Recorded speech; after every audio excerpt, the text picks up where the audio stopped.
Well, I'd like to welcome everybody to today's event, When We Are Colored, A Mother's Story. As we begin, I would like to recognize members of the President's Cabinet that's here in attendance today. We have Ms. Carol Ensley, Dr. Phil Garcia, Dr. Larry Gilbert, Mr. John Kepley, Ms. Christine Lovely, Mr. Vince Salas, and Dr. Joseph Sheely. We're very happy to be here today. Today's presentation is a continuation of support that the President has been giving. My name is Kimo Ayun. I am a professor in the Department of Communication Studies. I am also the chair of the President's Committee to Build Campus Unity. The President has charged us with finding out how to open doors to get people to talk about difficult conversations on a university campus. That's been difficult, and we've actually made a lot of headway in the past. We have a series of activities that have been designed. Today's activity is a continuation of another presentation that we had when Michelle Norris came to speak in October. We are thankful for the President's support. We also want you to be aware that there are other activities that are continuing, such as a photography competition, a short film competition, and a writing competition that is open to the entire university, all faculty, staff, and students. This combination will culminate at the end of the year with a gathering of sorts when we will be able to show our successes for the year. We're very enthusiastic about today's event, and at this time I would ask President Alexander Gonzalez to come to the microphone to officially open today's event and recognize our speakers.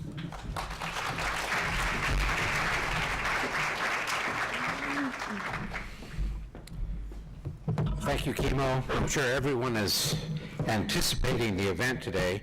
I just want to thank everyone for coming, especially the students. This is a great turnout, I think, for what's going to be a great event.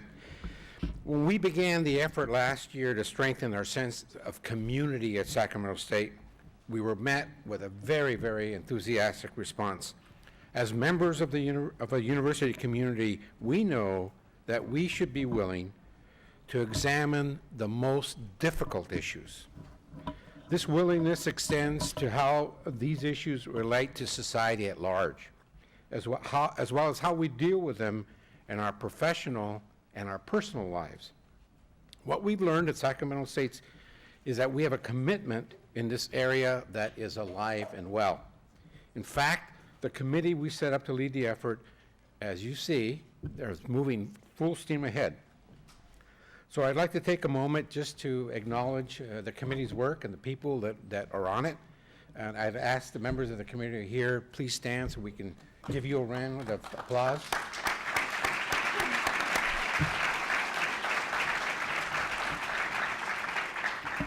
These are faculty members and staff that, they do this because they want to. There's nothing in it for them other than the personal gratification and bringing the campus community together. Thanks to their efforts, we have enjoyed a number of events that have helped to improve the understanding and the unity of our campus. Our first event was a convocation that featured noted author Helen Zia, and I hope some of you attended that. And just last October, we had Michelle Norris of NPR's All Things Considered come to Sacramento State to discuss her memoir, The Grace of Silence. And today, the conversation continues. We're proud to welcome 3 women from one family who will share an honest and deeply personal perspective on race relations and equality in America. Our guests today are Eva Rutland, Ginger Rutland, and Eva Fields. Eva Rutland has written more than 20 novels, including the topic of today's discussion, the book, When We Were Colored, A Mother's Story. She was born in Atlanta before the Civil Rights Movement and graduated from Spelman College, which is very well known. She also is the winner of the 2000 Golden Pen Award for Lifetime Achievement. Eva's daughter, Ginger Rutland, has been a member of the Sacramento Bee's editorial board since 1988, and she serves as a commentator for Capital Public Radio. And hopefully some of you have heard her commentary. I certainly have. Ginger graduated from Howard College and won an Emmy as a television reporter before joining the Bee. Eva Fields graduated from Reed College in Portland, Oregon in 2008. She leads the book publisher IWP and guides the rehabilitation and medical care for her father who suffered a stroke. I'm very much looking forward to today's discussions. Friends, students, colleagues, please help me welcome Eva Rutland, Ginger Rutland, and Eva Fields.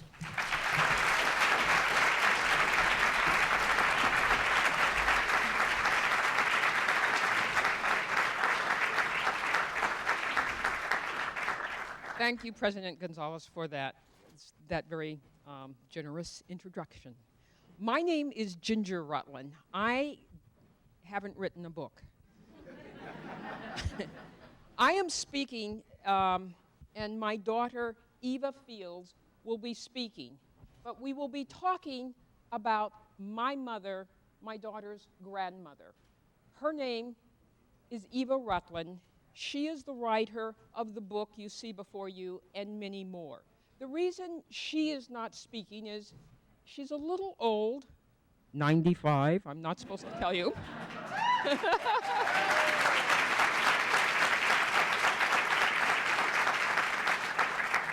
She's a little frail, and she is blind. And because she's blind, I sort of want everybody to just let her know she's welcome. So could you all say, please, hello, Eva? Hello, Eva. Okay. Thank you very much. When you lose one sense, you need the other one. My mother is a writer. She's written any number of books.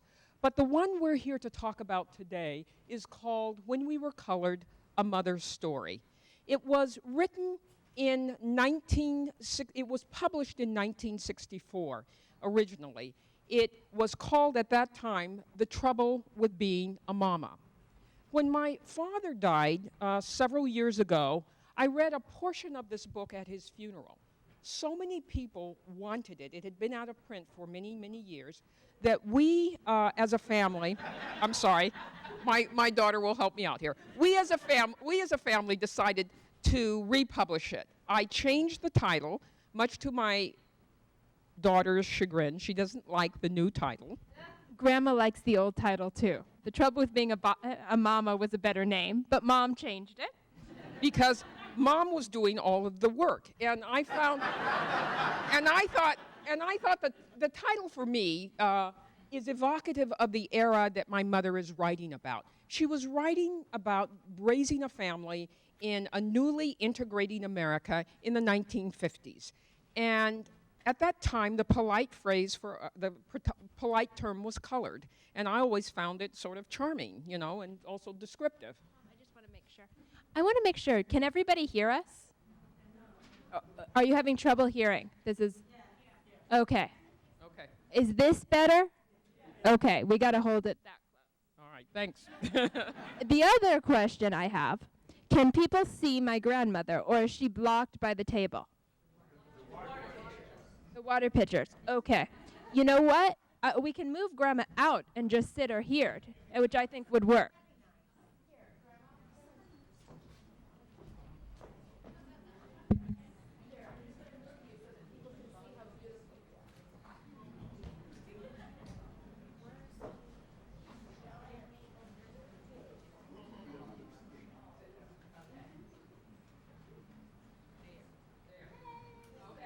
This is better.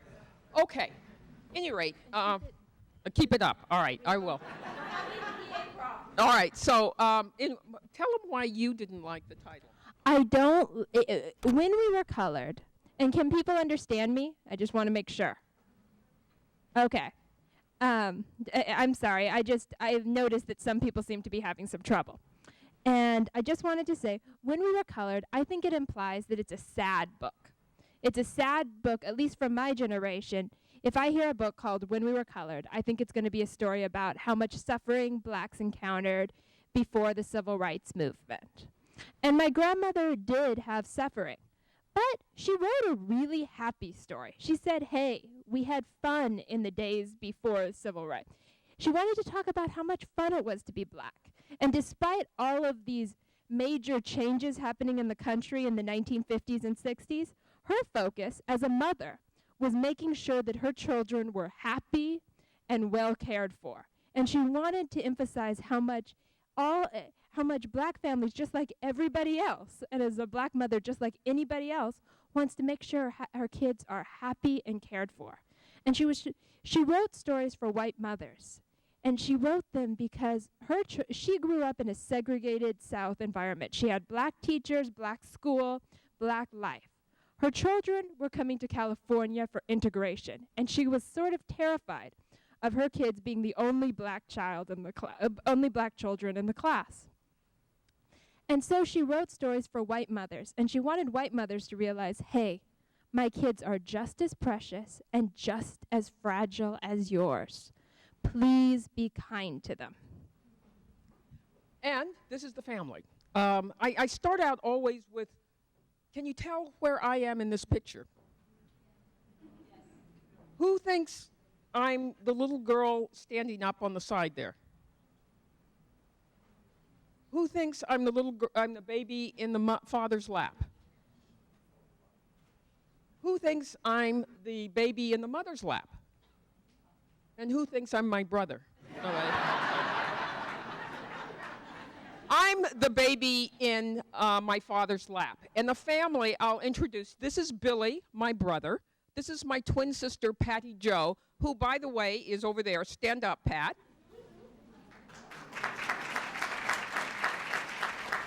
This is my mother, myself, my father, Bill, and my older sister, Elsie, who is also over there. Elsie, stand up. Oh, I'm sorry, I got to move the pictures along. Eva, can you help me out?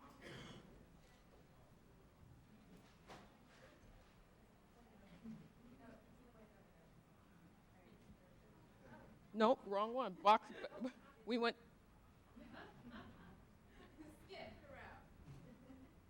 Okay, we created a publishing company when we republished the book. It's called IWP. It stands for Isaac Westmoreland. Isaac Westmoreland, next picture. Isaac Westmoreland, can we turn the lights down so you can see this better? Is it better? Isaac Westmoreland is my great-grandfather. He was my mother's grandfather. Isaac Westmoreland was born a slave. He is our slave touchstone to our family. And he was born in 1837. He must have been in his mid-20s when the Civil War ended and he gained his freedom. He was a bootmaker. He was trained as a bootmaker and a cobbler. And he did very well after the Civil War. He built a bootmaking business. He had a shop in downtown Atlanta on Whitehall Street. And he was very prosperous. He had 11 children. 9 of them survived to adulthood. And he was able to send all 9 of those children to college. What I think is interesting about this picture is that the young people you see in it are the first generation of my family to be born outside of slavery. And they were able to go to college. There are many black stories in America. What is important to understand is that not all black stories are the same.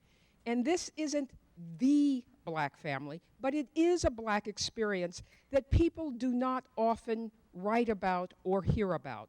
There was a large number of the black middle class. We write about often rural blacks, poor blacks, angry blacks, and that sort of thing. What my mother wanted to reflect was her own experience, which was different from the experience that was often portrayed in the larger media, in the white media. You hear about the pathologies among blacks, but you didn't hear about the family she lived with, and that was a middle-class family. And that is, the middle-class experience is not an uncommon experience among Black Americans. And that's the story that my mother tells in her book. She wrote a series of articles that appeared in the leading ladies' magazines of the era, of the 1950s, and in the late 40s and the 1950s. Her stories appeared in Red Book magazine, in Ladies' Home Journal, and in Woman's Day. Those stories were then compiled into the book, which was published in 1964. At any rate, this is my mother's family in about the turn of the century. Next picture. We like this because this is the I'm not adopted picture. People don't think I look like my mother. But I do have some resemblance to my mother's mother, my great-grandmother, whose name was also Eva. This is Eva Elsie Westmoreland, who became Eva Elsie Neal. And it was only when we started putting this project together, I think it was only, does this work better? Okay. It was only when we started this project that we took a very, very close look at this picture and noted the resemblance between my grandmother and my daughter. It was quite something. Next picture. This is the university that that first generation of my family attended. This is Atlanta University, and this is the football team of Atlanta University. You can see the double aught on the ball here. So this is the football team of Atlanta University in 1900. What I love about this picture is the pose of the young men. They are saying, I am somebody. The dignity with which they have posed in this picture is a picture of, frankly, the Black upper classes, and they're snobs. So you have sort of this, you have this attitude that says, I am somebody. It was far removed from the servile images of Blacks that you often get at this period in American history. The next picture. This is my grandmother when I knew her, and the only reason I use this picture because of the brooch she's wearing. I'm wearing it today, and I have two sisters, and I got the brooch. That's my other. The next. This is her degree from Atlanta University. She was a school teacher. She taught illiterate former slaves how to read. Next. This is my grandfather. His name was Dr. Samuel Neal. This is my mother's father. He was a pharmacist, probably one of the first pharmacists trained in America. He graduated from Shaw University, and this is his degree from Shaw. And the next picture, which we're going to too quickly, Eva, but anyway, the next picture is go ahead. I just thought that people had seen it. Yes, my family was educated. They went to college, and we put some pictures of their degrees. Now, this is, sorry, we put this in, and I'm just going to do it. The reason, though, we want to show the accomplishments of our family is because we want to show the background of what the wider media and what the wider country thought of Black people at this time. This is the Encyclopedia Britannica from 1910. And here is the definition of Negro. Mentally, the Negro is inferior to the white. The arrest or even deterioration in mental development is no doubt largely due to the fact that after puberty, sexual matters take the first place in the Negro. Oh, can people hear this? Is my phone coming in? Sexual matters take the first place in the Negro's life and thoughts. So this was the settled science of the day. And what's interesting to us about this definition is that when my family was striving to go to college and make something of themselves and think well of themselves, this is what the wider world thought about them. But nonetheless, they were able to go to college, they were able to get middle-class lives, and they were able to thrive in America despite that backdrop. Next picture. into this world in which the wider world did not think well of blacks, but she lived in a smaller world that was black Atlanta. This young lady was born. This is my mother in 1917, the year she was born. And despite what the rest of the world thought about her, in her own family, in her own community, she was loved and cherished. She was the youngest child and the only daughter of a pharmacist and a school teacher. She had 2 big brothers, and she had the picture of Southern life for most of us at this time for blacks is, it seems horrific. You hear about the lynchings and the tar and featherings and the return to peonage and all of these bad things. But there was not only a black middle class, but communities in which people were loved and cherished and nourished. And mostly, I just think Grandma looks cute. Isn't she adorable? And then we're coming on my favorite picture of my grandmother. Except I just turned it off. How do I go next?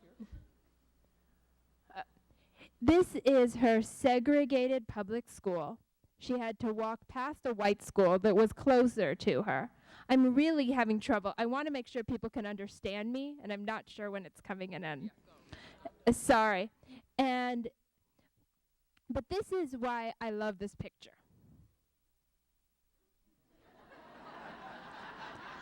Grandma, why are you scowling? They're telling me to go back where I was sitting.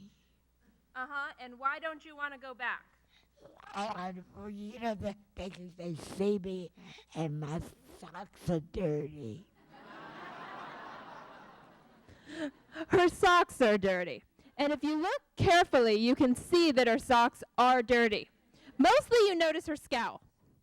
And Grandma still gives me this look. This is why I love this picture. But more importantly, this picture was taken about 90 years ago. My grandmother went blind in her 50s. She's been blind for almost 50 years. She has not seen this picture in 50 years. She still remembers the day. She remembers why she was upset. And I find that amazing. This is Grandma at age 12. We just used this to show she was beautiful. This is my grandmother in 1937 when she graduated from Spelman College in Atlanta, Georgia. In 2007, we went to her 70th college reunion. Yes. One of the people there was her childhood friend, and they sat and giggled like teenagers. They had been in a doll club together, and then they'd gone off to college. It was beautiful. This is my grandmother's engagement picture. We say she looks like Halle Berry, only better. It was in the Atlanta Daily World, the black newspaper of Atlanta, in the society section. You know, the Mrs. Eva Neal of the Atlanta Neals is marrying the Mr. William Rutland of the Detroit Rutlins. Yes. This is when my grandparents got married. This is 1943. It's during World War II. My grandfather was a civilian at the Tuskegee Air Force Base. Everybody's heard of Red Tails? My grandfather was there when they put up the barracks. He was there from day one. And he got my grandmother a job so that he could court her. He had met her several years before. My grandmother went there to meet an airman.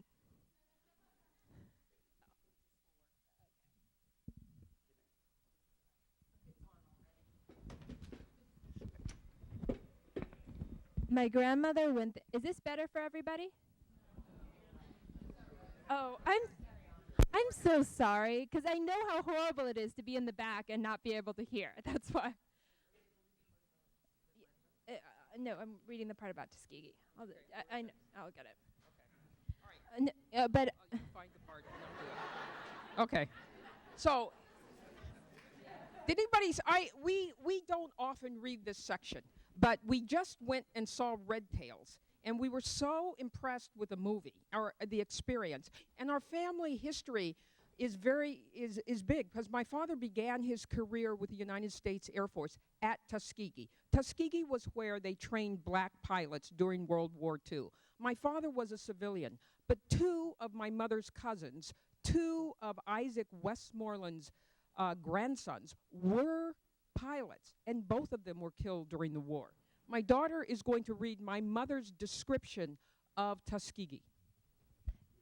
And I just wanted to say that my grandfather signed up to be an airman until one of the airmen, one of the Tuskegee airmen crashed. And he realized he could get killed doing this. And he said he could grab an easier way. And here is my grandmother's description of Tuskegee. They were married in Tuskegee. Their first daughter, my Aunt Elsie, who's in the back, was born at Tuskegee. And this is Grandma's description. Our apartment at Tuskegee Army Air Force Base, dear old TAAF. You may remember way back in World War II, when Uncle Sam was scrapping the bottom of the barrel and decided to accept Negroes into the Air Force. Of course, integration had not yet become fashionable. So, on a puddle of mud, not too far from where the great Negro philosopher and educator Booker T. Washington had urged Negroes to let down your buckets where you are, Uncle Sam quickly erected runways, hangars, barracks, offices, cafeterias, a hospital, and recreation centers, and the first United States Negro Air Force Base came into being. Here, the cream of the Negro crop, the healthiest, handsomest, most intelligent brown men gathered in one spot, were stationed at TAAF. Of course, it did remind me, and forgive the comparison, of what the plantation days must have been like. The white master ruling millions of slaves, with a few slaves having the privilege to blow the whistle. For in charge of all divisions were white majors and captains. The Negro officers were only puppets, second in command. We were here because my husband was a civilian worker, the only one I knew who could outcuss the white major in charge. As my girlfriend would report to me, Eva, Bill's in the major's office and the cuss words are a-flying. I worried, of course, but needlessly. Somehow this only endeared and made him indispensable to the major, and he was deferred from military service 7 times on account of his job. Of course, he might as well have been in the services. He served throughout the war. And here's where Grandma, because despite everything that happened in the wider media, she's focused on being a mother. So Grandma always puts in that she's a mama. But I am missing my point. What I started to say was that Uncle Sam had erected those apartments for his airmen and civilian workers, and they had cement floors. I kept thinking, what if I should drop the baby? I worried so much I developed a high fever, and so delayed my hospital departure by 16 days. Finally, I could, is it completely out? Okay, just one. Finally, I could put it off no longer and came home to be a mama. I'll say this for me. I tried. Even Bill admits this. He said he'd come home from the office and I'd have the book in one hand and the baby in the other, and the house looked like you know what. Trouble was, I should have had the book instead of all the Latin and French and such. Or maybe I shouldn't have had the book at all, but I really don't know what I would have done without it. It had a time for everything: bottle, nap, orange juice, water. And believe me, my daughter Elsie got nothing that the book didn't say she was to have, and not unless it was time she was supposed to have it. And formula. Bill swears I boiled everything in the house that came within hearing distance of the baby, and that I locked him up and everyone else outside while I, encased in a surgeon's gown, cap, and mask, prepared the formula. This is not true. I couldn't find a surgeon's gown. The rest of this book is really focused on the family. This is the year that we came to Sacramento. We call it the toothpaste commercial picture. But anyway, it's 1952. My father's favorite president was Truman. He integrated the armed forces, and he integrated federal service. So my father then had a job with the federal government, a good government job, which he kept all of his life. And it, enabled him to continue a middle-class life, which was very important to him. Next picture. The rest of these pictures are cute pictures of kids, but we're going to go through it. Who are they? That's my twin sister and me. This is Elsie and Billy, my older brother and sister. This is Billy, who's very cute, still very cute. Next picture. You'd never guess he was a flirt, would you? And this is Elsie, and I'm going to stop here because I want to read a story. One of the things that my mother was doing was really, her audience were white mothers, and she wanted to say to the white mothers of America that were now had kids who were playing with her kids, be nice to my kids, please. So she tells these stories, which I think are very moving. But they're mother stories. This one was about my older sister, Elsie. She's the only little black girl in her class at Sierra School in Sacramento in Curtis Park. She has a friend at school, and she is a white girl. She's allowed to play with a white girl at school, but not outside of school because the little girl's mother doesn't like blacks. So Elsie has secured a promise from this little girl to come to her house. My mother is watching Elsie as Elsie is standing at the window waiting for the little girl to come. And she writes, I looked at Elsie leaning against the window and thought of what Janie had done to her in the past few months, and not intentionally. At least I don't think it was intentional. Little girls aren't clever enough to be that cruel. For every day at school, she would play with Elsie, and every day she would walk home with her as far as a certain corner, where she would turn off because her mother might see her. And her mother didn't allow her to play with Negroes, because Negroes were dirty. Negroes were loud and uncouth. Negroes can't be trusted, etc. All explained in exquisite detail to Elsie. Every day, Elsie would come home crying, and Billy would explain, Janie's been talking about colored people again. Now Elsie stood against the window. No jeans today. She had to remain neat, please. And Billy, get your crayons up, please. Neat, clean, ready for inspection. Oh, Janie, please come, I implored. Please let her, I asked Janie's mother. And my heart ached for the neat girl, still in school clothes, leaning against the window, a tiny paragon of virtue, a defense for the whole Negro race, a battalion ready to batter down all the bigotry and stupidity ground into Janie's mother for 2 centuries. She looked so little, so defenseless. What do you say? Where was all my big talk? Come, help me peel the potatoes, I said. She may come later. Elsie turned from the window. She, too, knew that Janie would not come. What did you do at school today? I asked to divert her, but she was not to be diverted. Janie says Negroes shouldn't be in this neighborhood anyway. Her mother is very careful about her. She can't play with Chinese or Negroes or... Here the bottled-up tears spilled over, and she cried plaintively, Oh, I wish I wasn't colored. Elsie, I said, don't ever say that. But I do, she screamed. I hate Janie. No, I thought. Please, Janie, don't infect Elsie. Elsie, listen to me, I implored. You mustn't hate Janie. Just feel sorry for her. Her mother isn't very understanding. She doesn't know the real values. She doesn't yet know how to judge people on their character. So she bases her judgment on false values like color of skin or cash in their pockets or something like that. Do you see? Yes, I see, she said. Then, Mama, who can't I play with? Why, Elsie, I answered, you can play with anybody.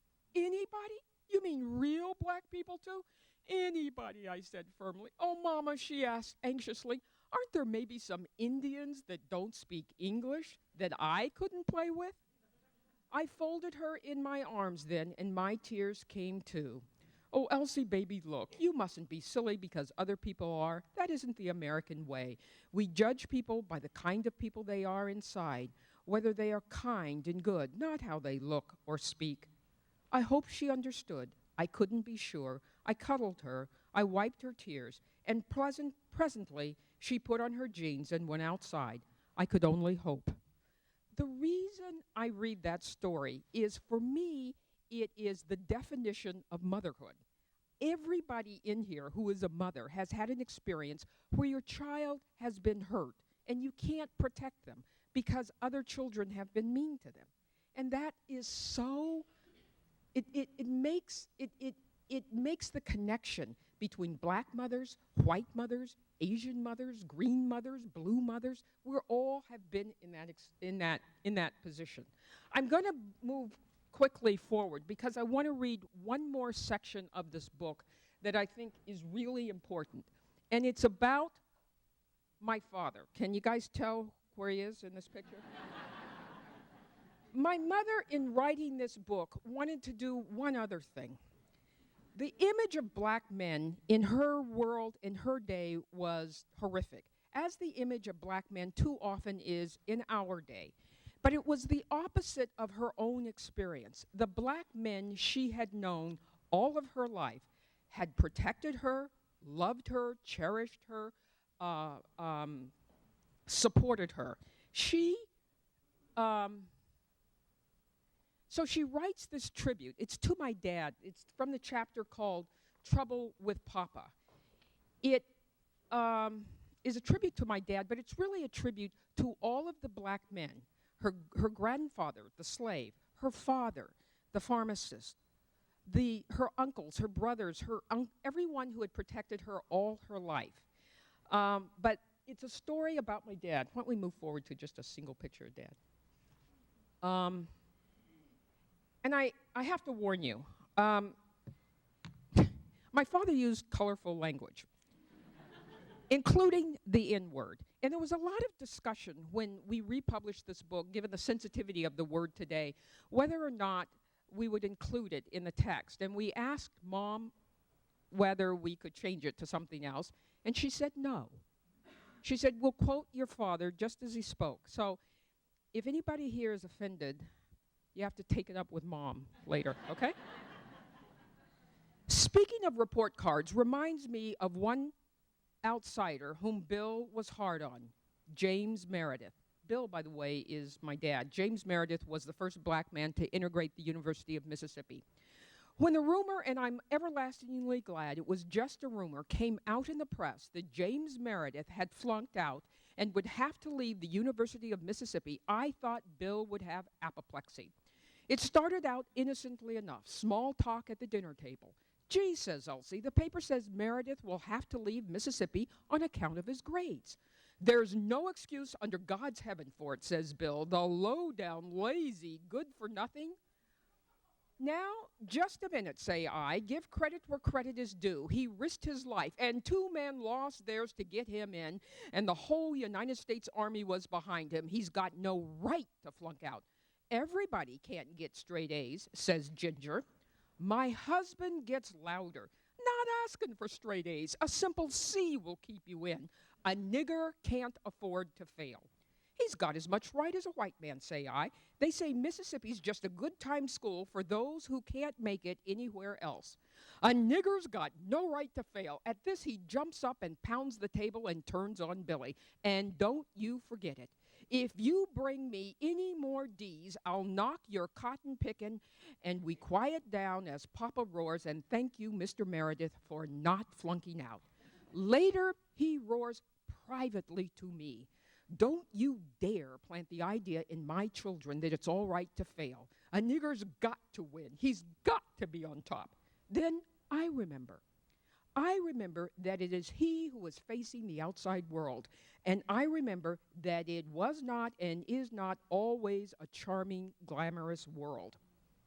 I remember the time he sat 2 weeks in a personnel office because the job he had been given through correspondence might not be the one for you, when the real reason was we don't have Negroes in this capacity supervising so many whites. I remember that the situation was saved by a man setting up a new section, a man who so desperately wanted a man with Bill's capabilities that color didn't matter. I remember the promotions he didn't get. You know, there's quite a bit of public relations involved. A white man might be better. I remember one time when a buddy whom he had trained got the promotion. It was the buddy who said, "You're the best man. I just got it because I am white."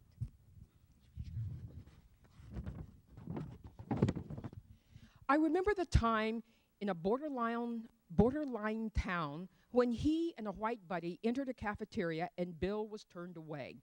I remember that my husband was calm and dignified, that it was the buddy who raved, a man who was seeing discrimination personally for the first time in his life and became, as Bill said, another converted white man. I remember the conference in Kentucky that Bill conducted with a leading airplane production company and the elaborate luncheon the company had arranged for in advance. 15 men seated at the dining table, all received menus except Bill. Bill, absorbed in conversation, hardly noticed. Then, as the others began to order, he asked the waitress quietly for a menu. Then came the always shocking, no matter how many times you hear it, "I'm sorry, I can't serve you." But this time from the company representative comes, "What's the matter, Bill?" His indignation, the hurried consultation with a manager who babbles about policy precedent. This time, 15 men arise and walk out. 15 men representing a powerful company that sustains that town. And as they watch them go, the waitress and the manager are a little disconcerted, as people always are when discrimination affects their bread and butter. You get the feeling it won't happen again, and you are a little thrilled that the capable Negro man who has helped to open another door is your husband. And if you are that man's wife, you begin to understand why he roars, what he is saying to your children. It is, "I love you. I want you to be happy, to be respected." The age-old cry of the Negro father, the slave that bowed and toiled and did the white man's bidding that his little brown babies might eat, the newly freed black man who waited tables and carried bags that his child might be educated. A little further up the ladder, the teachers and preachers who planted a dignity, an idea to stand up, black boy, be proud, and walk straight into the doors of the universities of Mississippi and Georgia, to the front of the bus, to anywhere you want to go. I know at last what my husband is roaring about. The doors are open. Be ready. And I am proud and happy and thrilled that he is helping to open them. I relax and smile and listen to him roar, and I sort out socks and polish the floor, put a log on the fire, a pie in the oven, and wait and thrill to the key in the lock, the quick masculine step, and the inevitable heartwarming first roar, "Where's your mama?"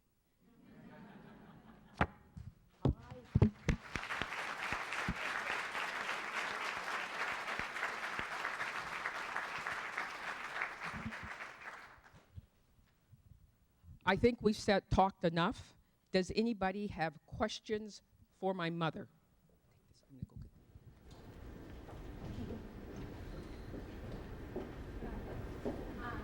I'll do it. I'll start. Grandma, can you describe Grandpa? He was a handsome, smart man.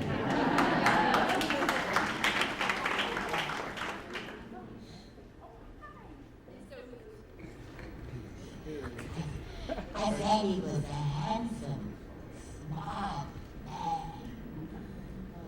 The women love.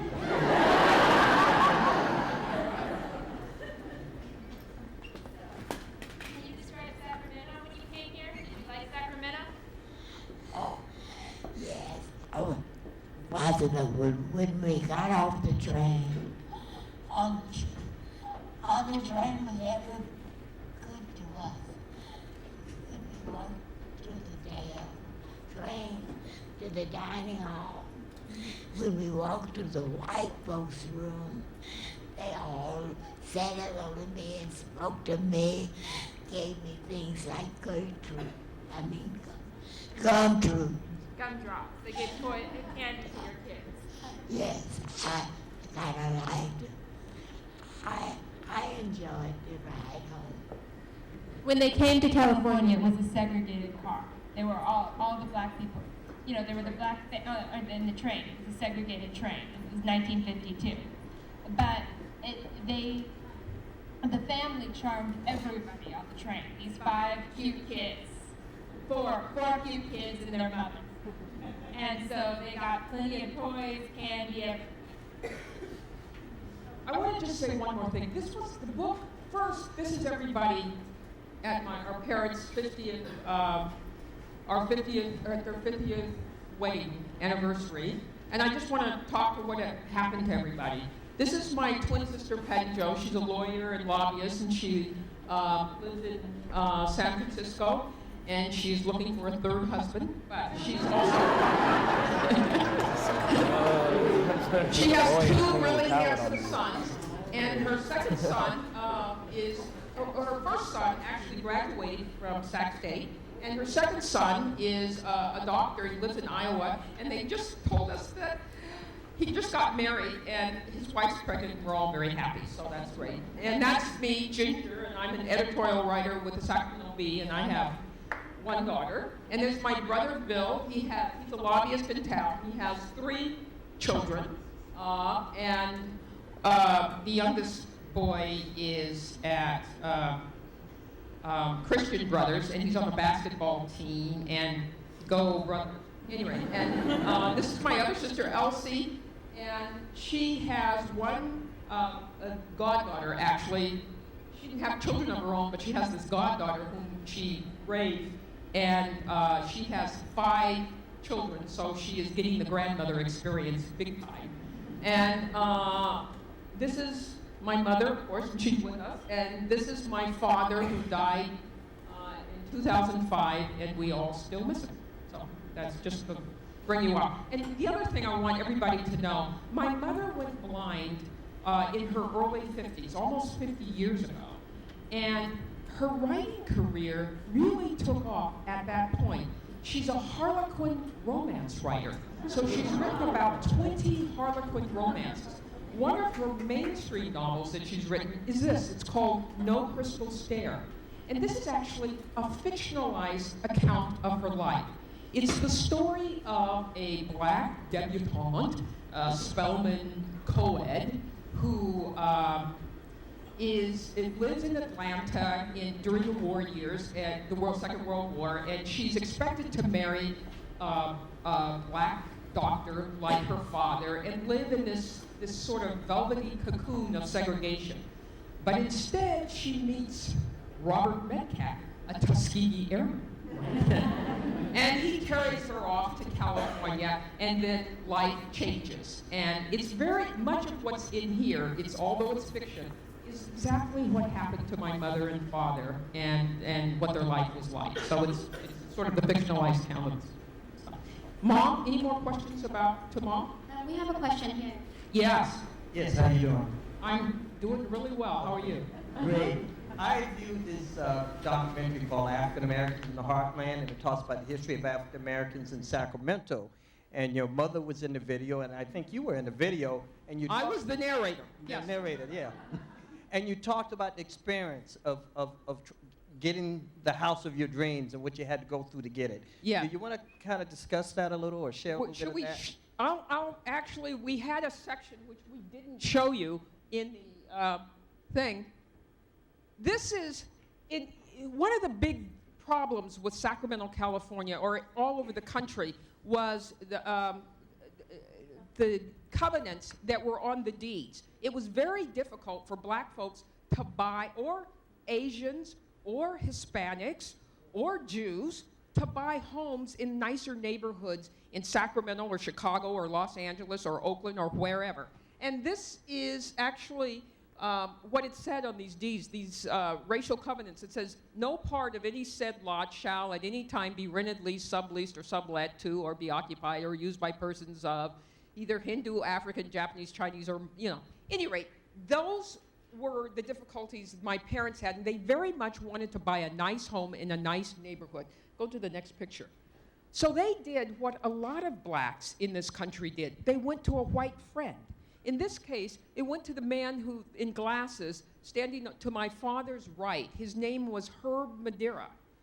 And Dad was out of the country on business, and Mom found a lot in Southland Park Hills, which the family could afford, which she wanted to buy, but they wouldn't sell it to her. So she called Herb Madeira, and she said, Herb, they won't sell it to me. Could you buy it for us?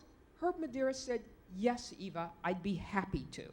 So he bought the lot, immediately sold it to my parents, and they built their dream home, right? And they punched their ticket into the middle class. And I think that that's a story, a tribute to what? White Americans, that, people of goodwill were here, and they helped my parents, and they welcomed us in ways that it's important to understand, I think. Thank you for asking that question. We have another question here. Eva, I know that you faced a lot of segregation along the way, but as a woman writer, I'm sure you faced even more. What was the biggest challenge you faced in your career? Oh, Mom, as a writer, what was the biggest challenge you faced in your career as a writer? I think probably being blind is your biggest challenge, right? My biggest problem right now is being blind. And being old. That's as a I have actually read. Yes, Elsie.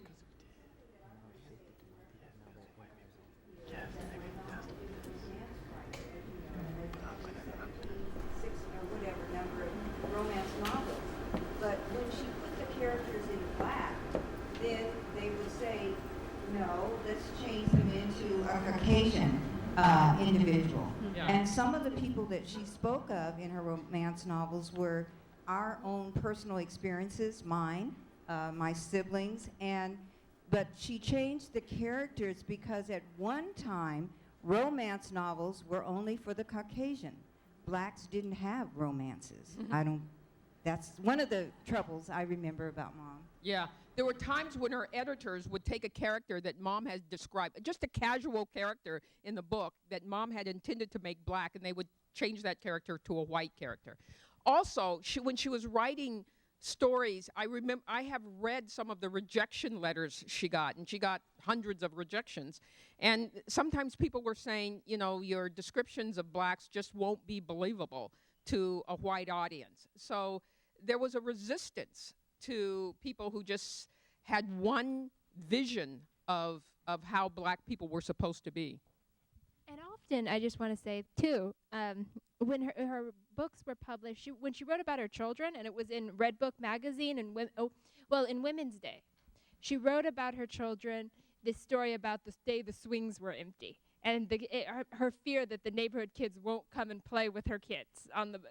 First, she goes from going, oh, they're going to screw up my yard, oh, I wanted to go plant some flowers, to finally going, oh, they're not showing up. Who's going to play with my kids?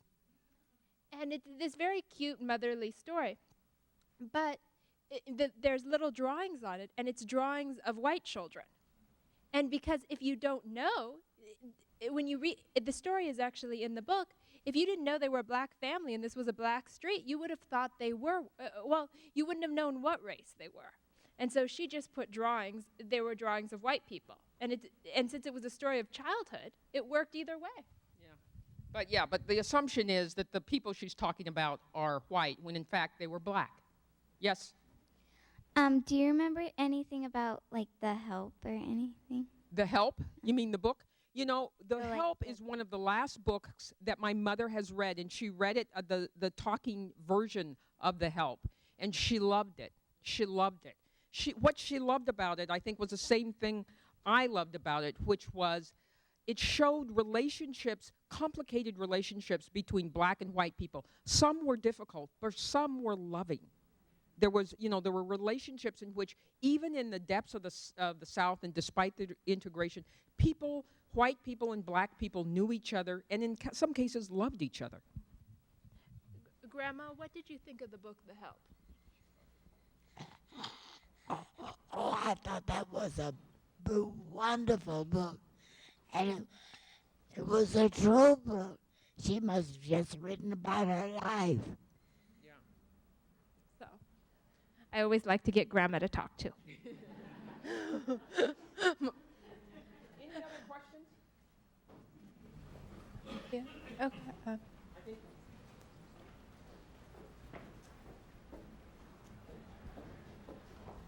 It's also, we're good. We're on 1 o'clock, so. I was able to read I'm right now to the first half of the book, and the story that you read with Elsie really stood out to me because it was a story of tolerance that your mother was teaching, and not tolerance of racism, but tolerance of people whose minds are poisoned, by those thoughts. What advice do you give to people today who are dealing with types of segregation, with not necessarily of racism, but of other types of segregations that we deal with today? What's your advice for them to be tolerant of people whose minds have been poisoned, so to speak? What do you say today about people getting along? How important it is for people to get along, Grandma? Well, I think it's very friendly. If you want to have a happy life, you have to have it with other people. You can't do it by yourself.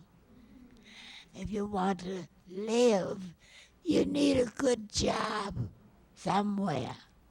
You don't have to worry about that. You don't want to have to be white to get a job, to work.